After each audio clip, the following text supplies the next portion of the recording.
साल 1990 में आई फिल्म प्रतिबंध का फेमस डायलॉग टेंशन देने का लेने का नहीं। और फिल्म वक्त हमारा है में तबाही की आंधी और बर्बादी के तूफान का नाम है चिकारा। आपको याद ही होंगे। फिल्म प्रतिबंध के इस विलेन ने अपने लिए एक अलग ऐसी पहचान काबिज की जिससे लोग असल जिंदगी में डरने लगे थे। फिल्मी पर्दे पर खौफ और डर का पर्याय बन चुके इस एक्टर की असल जिंदगी काफी दर्दनाक रही। 90 के दशक में बॉलीवुड के फेमस विलेन में से रहे रामी रेड्डी। 1990 का दौर बदले का दौर हुआ करता था। एक ट्रेंड था कि एक भारी सा आदमी पूरे समाज को गलत तरीकों से अपनी धुन में चलाता था। फिर होती थी हीरो की एंट्री और इन विलेन के किरदार में फिट बैठे रामी रेड्डी। रामी रेड्डी ने 1990 में तेलुगु फिल्म अंकुशम से एक्टिंग की शुरुआत की, जिसमें उन्होंने स्पॉट नागा का रोल किया था, जिसमें उनके डायलॉग काफी फेमस हुए थे। कई तेलुगु फिल्मों में काम करने के बाद रामी को उसी साल पहली बॉलीवुड फिल्म प्रतिबंध में काम करने का मौका मिला था। फिल्म में उनका किरदार अन्ना काफी पॉपुलर हुआ और रामी रेड्डी को लोग साउथ के साथ साथ बॉलीवुड में भी जानने लगे। इसके बाद उन्होंने करीब दर्जन भर हिंदी फिल्मों में काम किया। वहीं फिल्मों में अपने विलेन के रोल से ऑडियंस को खौफ ज़दा करने वाले रामी रेड्डी का जब निधन हुआ तब उनकी हालत काफी बुरी हो चुकी थी।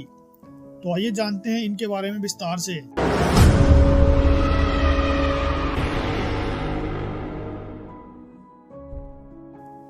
1 जनवरी 1959 को आंध्र प्रदेश के चित्तूर जिले के बाल्कीपुरम में जन्मे रामी रेड्डी का रियल नाम गंगासानी रामी रेड्डी था।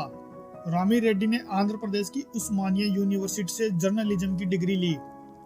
फिल्मों में आने से पहले रामी रेड्डी जर्नलिस्ट थे। उन्होंने मुंसिफ डेली नाम के न्यूज़पेपर में नौकरी भी की थी, लेकिन इसी दौरान इनकी पर्सनैलिटी ने एक फिल्म मेकर का ध्यान इनकी तरफ खींचा। उस फिल्म मेकर ने इन्हें अपनी फिल्म अंकुशम में सपोर्ट नागा का किरदार ऑफर किया। रामी रेड्डी के 2 बेटे और एक लड़की भी है। रामी रेड्डी को अक्सर फिल्मों में विलेन का किरदार दिया जाता था।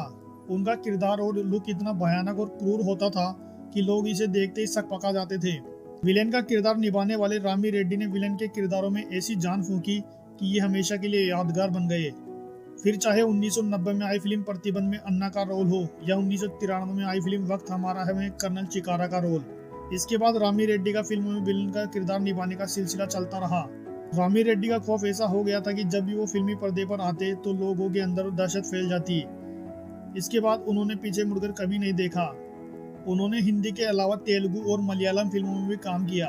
उनकी बेहतरीन फिल्में आप कभी नहीं भूल सकते, जैसे ऐलान, दिलवाले, प्रतिबंध, अंकुशम, वक्त हमारा है, अंगरक्षक, आंदोलन, हकीकत, वीर, अंगारा, रंगबाज, कालिया, लोहा, चांडाल, गंगा की कसम, जानवर, क्रोध और भी बहुत सारी फिल्में उन्होंने की। फिल्म इंडस्ट्री की बैक स्ट्रीट्स में कहा जाता है कि विलेन के रोल में रामी रेड्डी इतने नेचुरल लगते थे कि अगर हकीकत में वो किसी आम इंसान के सामने इसी तरह से आ जाते और बर्ताव करने लगते तो शायद वो आदमी डर के मारे रोने लग जाता। लेकिन इस बात से आप शायद ही वाकिफ होंगे कि रामी रेड्डी केवल विलेन ही नहीं थे। कुछ फिल्मों में रामी रेड्डी ने कॉमेडी भी की थी। इनकी कॉमेडी को भी दर्शकों ने पसंद किया था। फिल्म खुद्दार में रामी का किरदार बेहद चर्चाओं में रहा था। खुद्दार में रामी एक स्वामी बने थे। वो स्वामी दुनिया को दिखाने के लिए तो नेक काम करता है, लेकिन हकीकत में वो पाप की काली दुनिया का बादशाह था। फिल्म में इनका एक डायलॉग था जो बहुत ही मशहूर हुआ था और वो डायलॉग था, तुमने हमारा शहद वाला वेश देखा है, अब जहर वाला वेश भी देखो। वहीं दिल वाले में रामी एक ऐसे हत्यारे बने जो पूरी फिल्म में एक भी डायलॉग नहीं बोलता, लेकिन अपने चेहरे के हाव भाव से दर्शकों के दिल में सिरहन पैदा कर देता है। हिंदी फिल्मों में रामी रेड्डी के कई किरदार थे जो बेहद लोकप्रिय रहे। ऐसा ही एक किरदार था आंदोलन फिल्म के बाबा नायक का। गोविंदा और संजय दत्त स्टारर आंदोलन एक बड़ी सुपरहिट फिल्म थी। इस बात से कोई भी इनकार नहीं कर सकता कि बाबा नायक के किरदार के बिना वो फिल्म इतनी शानदार बन ही नहीं सकती थी। हिंदी फिल्मों में रामी रेड्डी के किरदार अधिकतर ऐसे होते थे जो या तो फिल्म के मेन विलेन के सबसे खास आदमी होते थे या फिर नेताओं और करप्ट बिजनेसमैन द्वारा हायर किए गए किराए का एक गुंडा। ये बात सच है कि रामी रेड्डी को एक्टिंग में कोई खास महारत हासिल नहीं थी। वो बस अपने लुक्स के चलते इतने ज्यादा मशहूर हुए थे। उस दौर के फिल्म एक्सपर्ट्स कई दफा उनके एक्सप्रेशन लेस चेहरे और रोबोटिक डायलॉग डिलीवरी की आलोचना भी करते थे, लेकिन यह बात भी पूरी तरह सच है कि अपने लुक्स के चलते रामी रेड्डी अपने किरदारों में एकदम फिट नजर आते थे। दर्शकों ने हमेशा रामी रेड्डी के किरदारों को प्यार दिया और इन्हें बेहद पसंद किया। रामी रेड्डी भले दशकों तक फिल्मों में एक खतरनाक विलन बने हो, लेकिन अपनी जिंदगी की आखिरी फिल्म में रामी रेड्डी ने एक बेहद ही शानदार किरदार निभाया था। ये किरदार था साईं बाबा का। अपनी आखिरी फिल्म गुरुवरम में रामी रेड्डी साईं बाबा के रोल में नजर आए थे। ये फिल्म तेलुगु भाषा की फिल्म थी। तेलुगु भाषी साईं भक्तों ने रामी रेड्डी को साईं के रूप में काफी पसंद किया था। साल 2000 के बाद रामी को लीवर की बीमारी ने घेर लिया। इसके चलते रामी ने बाहर आना छोड़ दिया। कम लोगों से ही मिलते थे और ज़्यादा वक्त घर पर ही बिताते थे। एक बार वो एक इवेंट में नजर आए थे जहां उन्हें पहचानना मुश्किल हो गया था। रामी की परेशानी यही खत्म नहीं हुई थी, उनको लीवर के बाद किडनी की बीमारी ने घेर लिया था, जिसकी वजह से मौत से पहले वो सिर्फ हड्डियों का ढांचा रह गए थे।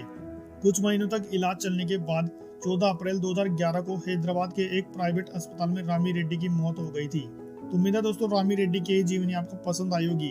अगर पसंद आई तो इस वीडियो को लाइक कर दे और हमारे चैनल को सब्सक्राइब कर दे।